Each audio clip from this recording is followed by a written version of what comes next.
наметнуваат како решенија кои што се против нашите национални и државни интереси. Минатиот пат, кога се обратив од ова говорница, реков дека ние, македонскиот народ, со овие протести што ги поведовме пред неколку месеци, баравме генерално да ни се врати насилно одземениот суверенитет. И тоа го водиме и низ правните процеси и постапки и од улица вака на протести, бидејќи сметаме дека нашата борба е праведна и треба да биде успешна и дека на крајот сите ние, македонскиот народ, кои што сме носители и бранители на државниот суверенитет, ќе се врати на голема врата во нашето Народно собрание, без да падне и капка крв, затоа што тоа ни следува по сите природни цивилизацијски законитости и по сите уставни и правни норми, што се признаени во целиот свет, што се цивилизацијска придобивка, а овдека од тие кои што се на позиции, значи надлежни, се злоупотребуваат. Затоа сега, после моето обраќање, ќе земат збор исто луѓе кои што се дел од протестите, секогаш тука, секогаш на линијата на одбраната на тие наши интереси. Во оваа прилика би сакала да кажам дека акцентот на денешниот протест и на протестот кој што во оваа прилика го најавувам што ќе биде на 29 јануари во 10 часот на истото ова место кога ќе влезе во собранието, повторно ќе се отвори собраниска расправа за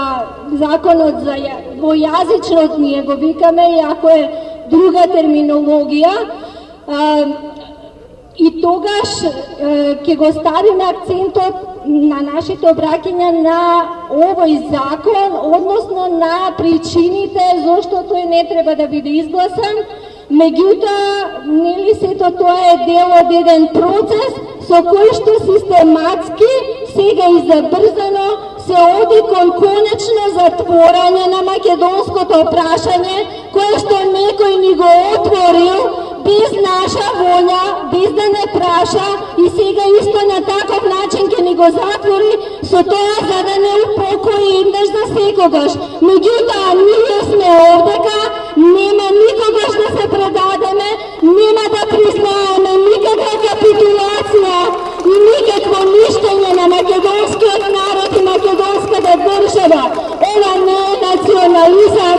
ова не е само гол патриотизам, ова е родолюбие, ова е љубов спрема нашата мајка Македонија, која што те тера да заплачеш, која што не те остава да спиеш мирно, која што не доведе овдека да застанеме и да го кренеме нашиот глас.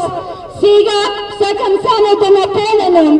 ова што се случува и што се прави на Македонија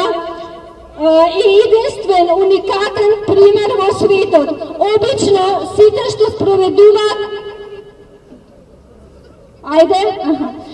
сите што спроведуваат некакви практики или реформи во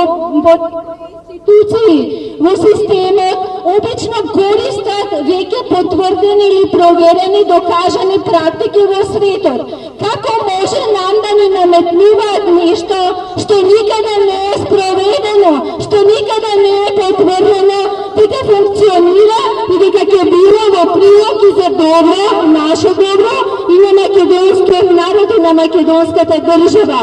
Тоа нека ги преиспитаат сите тие кои што ги поддржуваат таквите непринципиелни политики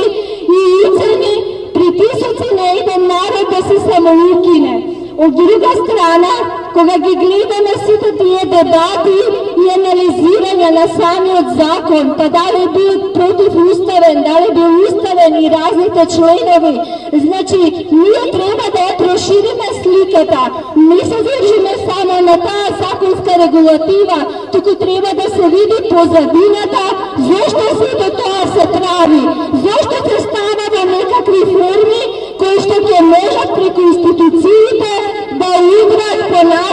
identitet и по нашиот суверенитет. Тоа нема да го дозволиме. Никогаш повеќе и сега од денес натаму да бидеме уште побројни за да покажеме дека не се согласуваме и не ги прифаќаме. Благодарам. Сега ќе го